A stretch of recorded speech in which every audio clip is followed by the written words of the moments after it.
In today's video, I'm going to teach you how to connect n8n to WordPress. We'll start in n8n and finish with a WordPress node that's authenticated and ready to use in any workflow. Make sure you can sign in to both your n8n workspace and your WordPress site, and that your WordPress account has permission to do what you want, like reading or creating posts. First, open n8n.io and sign into your workspace. Create a new workflow so you're on a blank canvas.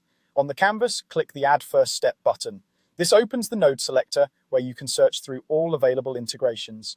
In the search bar, type WordPress, then click the WordPress integration to add it to the canvas.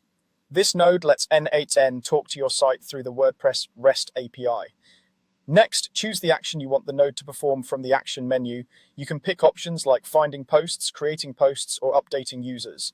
Choose the one that matches your goal for this workflow. Now connect the node to your site. In the credentials area, open the drop-down labeled credentials to connect with.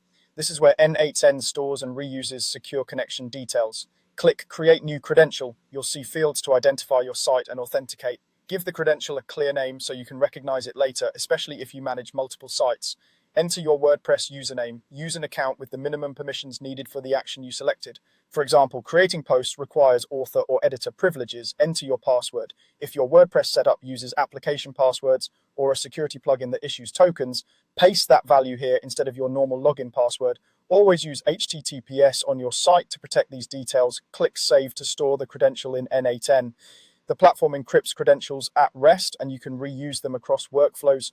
Once saved, the credential is selected for the node. At this point, your WordPress node is connected. You can adjust other node parameters, like which post type or fields to send, and you're ready to build the rest of your automation around it.